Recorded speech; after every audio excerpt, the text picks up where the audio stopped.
تفہیم القرآن سید ابوالعلا مودودی سورۃ الصف تمہید بسم اللہ الرحمن الرحیم نام چوتھی آیت کے فقرے یقاتلون فی سبیلہ صفاً سے ماخوذ ہے۔ مراد یہ ہے کہ یہ وہ سورہ ہے جس میں لفظ صف آیا ہے۔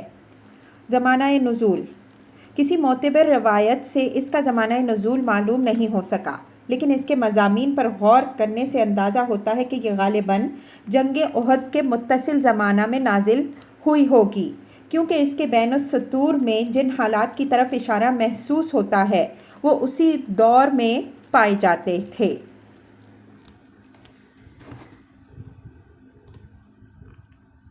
موضوع اور مضمون اس کا موضوع ہے مسلمانوں کو ایمان میں اخلاص اختیار کرنے اور اللہ کی راہ میں جان لڑانے پر ابھارنا۔ اس میں ضعیف الایمان مسلمانوں کو بھی مخاطب کیا گیا ہے اور ان لوگوں کو بھی جو ایمان کا جھوٹا دعویٰ کر کے اسلام میں داخل ہو گئے تھے، اور ان کو بھی جو مخلص تھے۔ بعض آیات کا خطاب پہلے دونوں گروہوں سے ہے، بعض میں صرف منافقین مخاطب ہیں اور بعض کا روئے سخن صرف مخلصین کی طرف ہے۔ انداز کلام سے خود معلوم ہو جاتا ہے کہ کہاں کون مخاطب ہے۔ آغاز میں تمام ایمان لانے والوں کو خبردار کیا گیا ہے کہ اللہ تعالیٰ کی نگاہ میں نہایت مبغوض ہیں وہ لوگ جو کہیں کچھ اور کریں کچھ،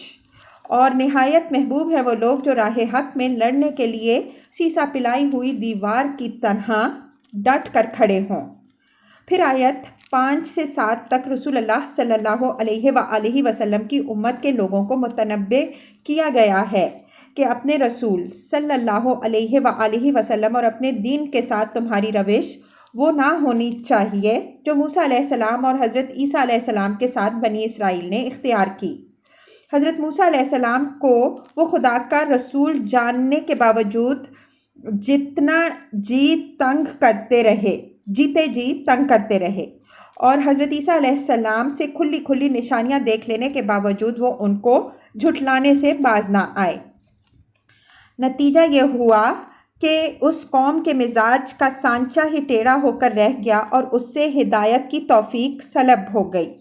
یہ کوئی ایسی قابل رشک حالت نہیں ہے کہ کوئی دوسری قوم اس میں مبتلا ہونے کی تمنا کرے۔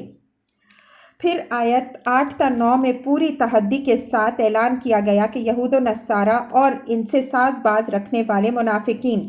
اللہ کے اس نور کو بجھانے کی چاہے کتنی ہی کوشش کر لیں، یہ پوری آب و تاب کے ساتھ دنیا میں پھیل کر رہے گا، اور مشرکین کو خواہ کتنا ہی ناگوار ہو، رسول برحق کا لایا ہوا دین ہر دوسرے دین پر غالب آ کر رہے گا۔ اس کے بعد آیات 10 تا 13 میں اہل ایمان کو بتایا گیا ہے کہ دنیا اور آخرت میں کامیابی کی راہ صرف ایک ہے، اور وہ یہ ہے کہ اللہ اور اس کے رسول صلی اللہ علیہ وآلہ وسلم پر سچے دل سے ایمان لاؤ اور اللہ کی راہ میں جان و مال سے جہاد کرو۔ آخرت میں اس کا ثمرہ خدا کے عذاب سے نجات، گناہوں کی مغفرت اور ہمیشہ کے لیے جنت کا حصول ہے، اور دنیا میں اس کا انعام خدا کی تائید و نصرت اور فتح و ظفر ہے۔ آخر میں اہل ایمان کو تلقین کی گئی ہے کہ جس طرح حضرت عیسیٰ علیہ السلام کے حواریوں نے اللہ کی راہ میں ان کا ساتھ دیا تھا،